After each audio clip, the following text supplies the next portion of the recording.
Audiolibros en 15 minutos. Suscríbete al canal y explora un nuevo libro cada día. Nuestra percepción de las drogas psicodélicas ha cambiado a medida que la gente comprende que no todas las drogas son peligrosas. En 2006, la Corte Suprema de los Estados Unidos tomó una decisión importante al fallar a favor de una pequeña secta religiosa conocida como UD, abreviatura de União do Vegetal. La sentencia permitió al grupo importar ayahuasca, una bebida especial parecida al té que proviene de Sudamérica y contiene fuertes propiedades alucinógenas. Si bien algunas de las sustancias individuales de la ayahuasca están prohibidas por el gobierno federal, a la secta se le otorgó el derecho legal de importar y utilizar la bebida como parte de sus rituales sagrados y tradicionales. Ahora podemos ver esta decisión como parte de un cambio cultural más amplio en la actitud de los Estados Unidos hacia las drogas. La percepción científica de las drogas psicodélicas también ha cambiado significativamente, gracias en parte al neurocientífico Roland Griffiths, que trabaja en la Escuela de Medicina de la Universidad Johns Hopkins. En el verano de 2006, Griffiths publicó un artículo revelador en el que decía que las drogas psicodélicas podían proporcionar experiencias místicas y significativas que contribuyeran al desarrollo espiritual y personal. El estudio de Griffiths fue el primer experimento científicamente riguroso y controlado con placebo que se llevó a cabo en el campo desde la década de 1960. Griffiths se centró principalmente en la psilocibina, la sustancia que se encuentra en los hongos alucinógenos, y sus efectos beneficiosos en la psique humana. Sorprendentemente, el estudio recibió una cálida acogida por parte de la prensa e incluso contó con el respaldo de investigadores como Herbert D. Klever, quien ayudó a crear las políticas antidrogas del primer gobierno de Bush. Klever elogió el estudio por ser prometedor y admiró lo minucioso que había sido. Esto marcó un cambio bastante drástico en la opinión popular. Después de todo, las drogas psicodélicas se consideraban peligrosas e ilegales desde finales de la década de 1960, a pesar de que esta actitud se debía en gran medida a una cantidad relativamente pequeña de malas experiencias que las personas tenían después de consumirlas en entornos no controlados. Sin embargo, gracias en parte al estudio publicado por Griffiths, el público estaba empezando a entender que puede haber algunos medicamentos que no son necesariamente peligrosos o tóxicos. Griffiths ayudó a establecer una distinción entre dos tipos de drogas: las drogas duras, más extendidas, como la cocaína y la heroína, que son altamente tóxicas y adictivas, y las drogas psicodélicas tradicionales, como la psilocibina, el LSD y la mescalina. Si se toman correctamente, estos medicamentos no solo son seguros, sino que también pueden ser beneficiosos psicológica y espiritualmente. En un abrir y cerrar de ojos, analizaremos más de cerca a estos psicodélicos y cómo el autor sugiere manejarlos. Las sustancias psicodélicas se pueden encontrar de forma orgánica en la naturaleza, pero se necesita un especialista para identificarlas. Con toda la atención que se presta a los aspectos negativos de las drogas psicodélicas, como la criminalidad y los turbios traficantes de drogas, es fácil olvidar los orígenes de las drogas psicodélicas. Si bien ciertas culturas las conocen desde hace bastante tiempo, no fue hasta la década de 1950 que los occidentales descubrieron que las sustancias psicodélicas son una parte natural de ciertos hongos. Este primer descubrimiento se hizo en el sur de México cuando los viajeros occidentales conocieron hongos que contenían psilocibina. Por supuesto, las tribus indígenas mazatecas de la región habían estado utilizando esta psilocibina durante siglos, tanto como agente curativo como en sus rituales espirituales. Poco después, a finales de la década de 1950, el químico suizo Albert Hofmann fue el primero en sintetizar artificialmente el LSD en su laboratorio. A finales de la década de 1960, la guerra contra las drogas estaba cobrando impulso, y todas estas sustancias se volvieron ilegales en los Estados Unidos. Se crearon grupos de trabajo policiales para hacer cumplir las leyes, y se alimentó a las personas con una imagen en la que todas las drogas eran peligrosas y tóxicas. Todos se animaron a olvidar que los psicodélicos se encuentran orgánicamente en la naturaleza y han brindado a los seres humanos, y presumiblemente a los animales, experiencias místicas durante siglos. Sin embargo, esto no significa que nadie deba ir a buscar psicodélicos. Se necesita un especialista para diferenciar entre un hongo bueno y uno mortal. Una de las principales autoridades en la identificación de los hongos psicodélicos es el micólogo Paul Stamets, quien señala que un hongo identificado erróneamente puede ser un error mortal. De hecho, los hongos psilocibina suelen crecer justo al lado de los hongos Galerina autumnalis, que tienen un aspecto prácticamente idéntico pero son extremadamente mortales. Stamets ha publicado una guía de campo para ayudar a los recolectores aventureros a identificar los hongos psilocibina en estado salvaje. Para empezar, el hongo debe tener branquias debajo de la cabeza, y estas branquias deben contener esporas de color negro, púrpura o marrón. Lo más importante es que, cuando está magullada, la carne del hongo tendrá un tono azulado. Sin embargo, incluso con este conocimiento, se recomienda encarecidamente a los lectores que no traten de identificar estos hongos por sí mismos. El riesgo de cometer un error fatal es alto. Lo mejor es tomar LSD con un guía, y la experiencia no es necesariamente la que uno espera. Si tomaste una droga psicodélica una vez pero no la disfrutaste, es muy probable que tu desagradable experiencia se deba al medio ambiente. Cosas como la música a todo volumen, el alcohol y los extraños revoltosos pueden hacer que la experiencia sea aterradora, o incluso traumática. Sin embargo, hay algunas precauciones simples que puede tomar para asegurarse de que los medicamentos tengan un efecto terapéutico y no angustiante. Si estás tomando LSD, lo mejor es hacerlo en un ambiente controlado y tranquilo con un guía experimentado. Cuando el autor, Michael Pollan, tuvo su primera experiencia con el LSD, su guía fue Fritz, un alemán que formó parte de un retiro de 3 días diseñado para brindar la mejor experiencia posible. El primer día, Fritz guió a Pollan a través de una sesión de ejercicios de respiración. El segundo día, se llevó a cabo el viaje propiamente dicho con LSD, y el tercer día, hablaron sobre la experiencia. Un buen guía proporcionará un entorno seguro y relajante, así como una presencia tranquilizadora en caso de que algo salga mal. También se recomienda que no hagas tu primer viaje con LSD con un amigo cercano o pareja, ya que puedes empezar a preocuparte fácilmente por lo que está experimentando la otra persona en lugar de dejar de lado tus preocupaciones y experimentar los beneficios terapéuticos. Lo que Pollan también descubrió es que una experiencia con LSD no es necesariamente lo que cabría esperar. La experiencia mística de Pollan comenzó con el primer día de ejercicios respiratorios.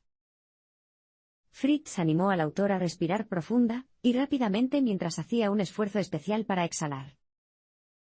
Después de hacer esto durante algún tiempo, Pollan descubrió que su cuerpo comenzaba a seguir respirando de esa manera automáticamente.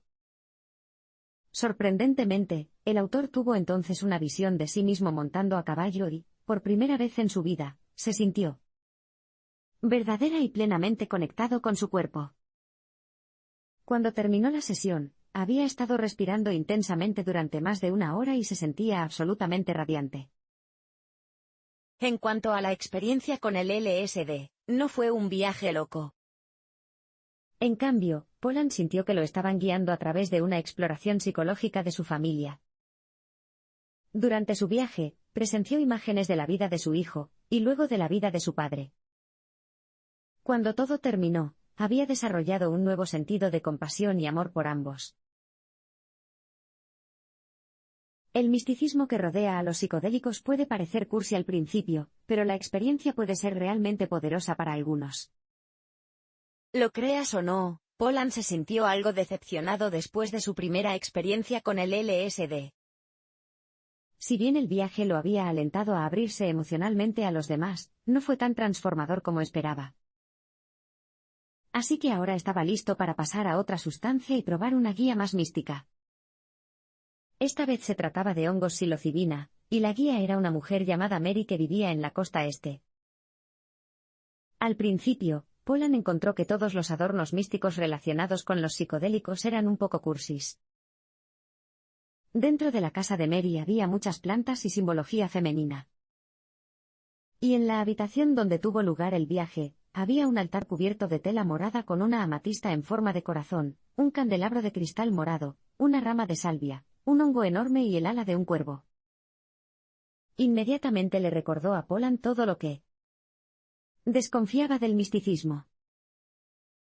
Mientras tanto, María rezaba oraciones en las que invocaban a los animales espirituales y a otros seres del reino natural. Pero si bien todo esto parecía cursi al principio, cambió casi de inmediato cuando la psilocibina comenzó a hacer efecto. Ahora bien, los rituales de Mary le parecían completamente naturales, ya que ella desempeñaba su papel de guía con aplomo y seguridad. En última instancia, esta experiencia psicodélica fue extremadamente poderosa.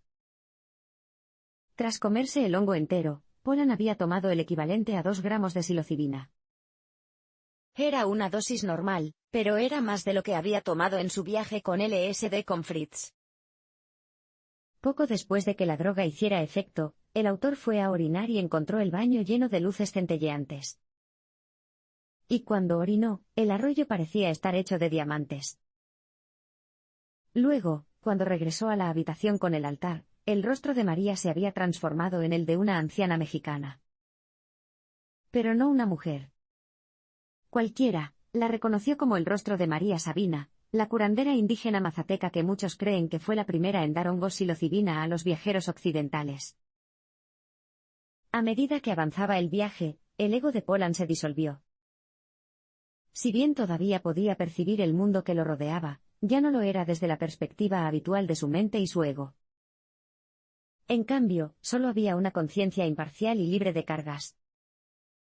Sin duda, fue una experiencia altamente transformadora para el autor, por decirlo menos. Los psicodélicos hacen que el cerebro esté más interconectado, lo que contribuye a la experiencia alucinatoria. Escuchar a alguien describir luces inusuales y caras cambiantes es una cosa, pero es posible que se pregunte, ¿qué sucede realmente en el cerebro durante un viaje psicodélico alucinatorio? ¿Estamos viendo cosas que normalmente no podemos ver, o simplemente estamos viendo cosas? Los neurocientíficos han investigado recientemente los efectos de los psicodélicos, y han descubierto que hacen que el cerebro esté más interconectado. En un estudio realizado en 2014 en el Imperial College de Londres, el neurocientífico Robin Carhart Harris y sus colegas utilizaron la magnetoencefalografía para obtener una visión más detallada del efecto que la psilocibina tiene en el cerebro. Esta técnica proporcionó a los investigadores un mapa de la actividad cerebral que mostraba cómo las diferentes áreas interactuaban de forma normal, mientras estaban influenciadas por el fármaco. Muchas áreas normalmente funcionan de forma más o menos independiente, como el área que se ocupa del reconocimiento visual o la que se ocupa de la memoria. Sin embargo, bajo la influencia de la psilocibina, el cerebro se reconfigura de manera espectacular, y estas áreas comienzan a comunicarse entre sí. En otras palabras, cada sección especializada se vuelve menos autónoma, y el cerebro comienza a funcionar como una unidad más integrada. Algunos neurocientíficos creen que esta interconexión es lo que produce las experiencias aparentemente mágicas que se producen durante un viaje a las drogas. Por lo tanto, cuando las áreas dedicadas a la memoria, las emociones y la información visual comienzan a interactuar, la persona puede empezar a ver las cosas de manera diferente, y experimentar emociones fuertes influenciadas por los recuerdos. En el caso del autor, esto provocó una alucinación visual en la que su guía se convertía en un indígena mazateco. Otra experiencia típica con la psilocibina que puede explicarse por la interacción de partes del cerebro se denomina sinestesia. Esto ocurre cuando los sentidos se fusionan, de modo que, por ejemplo, un sonido puede percibirse como un color o una forma, y un sabor puede asociarse a una sensación física. Cuando la sesión es positiva, esta reconfiguración puede generar nuevos conocimientos e ideas, algunas de las cuales pueden ser transformadoras. Por ejemplo, si alguien está intentando dejar un mal hábito o si una persona mayor tiene una forma limitada de pensar, los psicodélicos pueden ser una forma útil de redescubrir una actitud más flexible ante la vida. Los psicodélicos también se están introduciendo en los hospitales como tratamiento para pacientes con enfermedades terminales. No todos los hospitales son iguales. Ciertamente, no todos están equipados con equipos de última generación, salas blancas estériles y filas de pacientes que se recuperan en camas. En el hospital de la ciudad de Nueva York, encontrarás un tipo de habitación de hospital muy diferente, una que está amueblada como una acogedora sala de estar, con sillones reclinables y sofás. Esta sala es especial, reservada para pacientes terminales que deseen recibir un tratamiento con drogas psicodélicas con comodidad. Las investigaciones han demostrado que la psilocibina y otros fármacos psicodélicos pueden reducir la ansiedad y la depresión en pacientes con una enfermedad terminal, ayudándoles así a morir de manera más pacífica. Patrick Metes es uno de esos pacientes. En abril de 2010, tenía 53 años y acababa de terminar 3 años de quimioterapia ineficaz para un cáncer que había estado afectando sus vías biliares y se había diseminado a sus pulmones. Al entrar en la fase terminal de su enfermedad, decidió inscribirse en un estudio de prueba ofrecido por el Hospital de la Ciudad de Nueva York para evaluar la eficacia de la psilocibina en pacientes moribundos. Este tipo de estudios siguen siendo muy poco frecuentes. En 2016, solo había 2 en la ciudad de Nueva York. Metes participó en 2 sesiones del estudio, una con un placebo de niacina, y otra con una dosis de 25 miligramos de psilocibina. Mientras Metes tomaba la droga, tuvo algunas experiencias notables. En una sesión, conoció a la esposa de su hermano, Ruth, que había fallecido de cáncer años antes. También vio a otras figuras femeninas fuertes, incluida Michelle Obama, y comenzó a comprender mejor lo fuerte que puede ser el amor de una madre por cualquier hijo. Gracias a la psilocibina, Metes sintió que estaba naciendo de nuevo.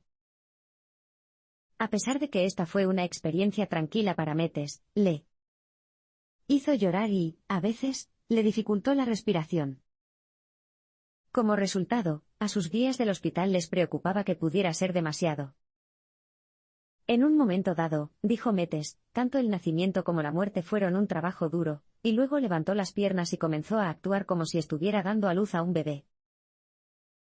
Evidentemente, fue una experiencia intensa para Metes, pero también fue beneficiosa, ya que le permitió conciliar el ciclo de la vida y la muerte.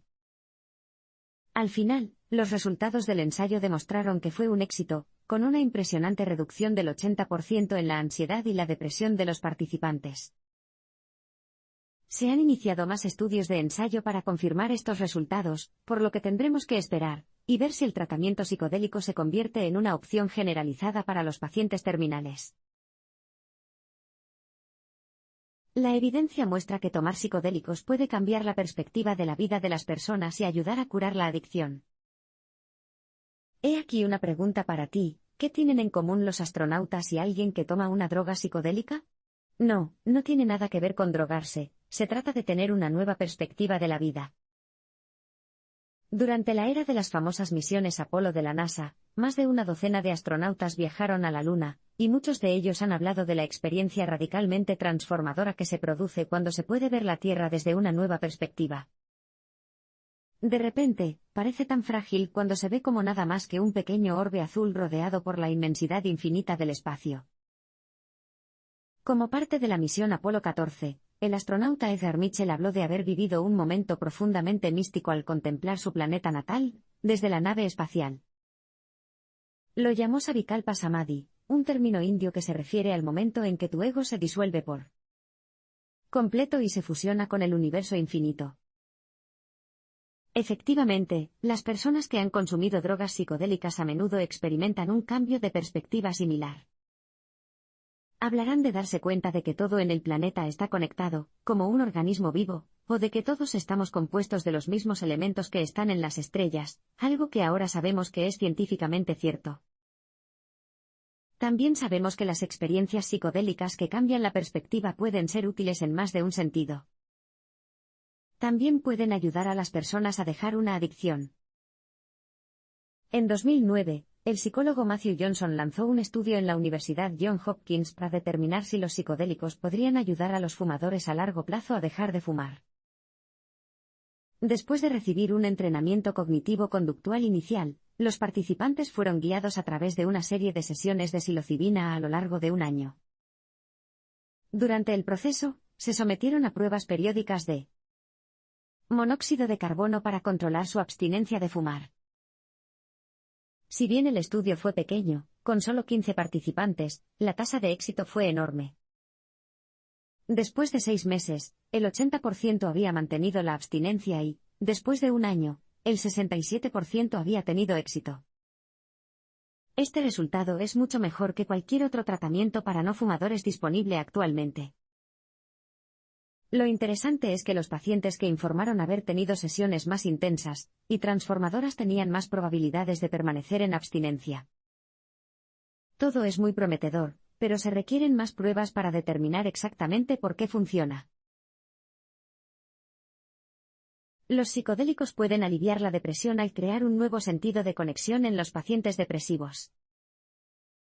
Si necesitas más pruebas de cómo se están volviendo populares los psicodélicos, considera lo siguiente. En 2017, la Administración de Alimentos y Medicamentos de los Estados Unidos, FDA, solicitó un estudio para ver qué tan efectivos son los psicodélicos para curar la depresión. Después de todo, la depresión clínica sigue siendo una enfermedad generalizada a pesar de los esfuerzos de los medicamentos recetados. Hasta ahora, los estudios muestran que los psicodélicos son efectivos para aliviar la depresión. Algunos de los primeros signos positivos provienen de un estudio realizado en 2016 por la neurocientífica Robin Carhart-Harris en el Imperial College de Londres.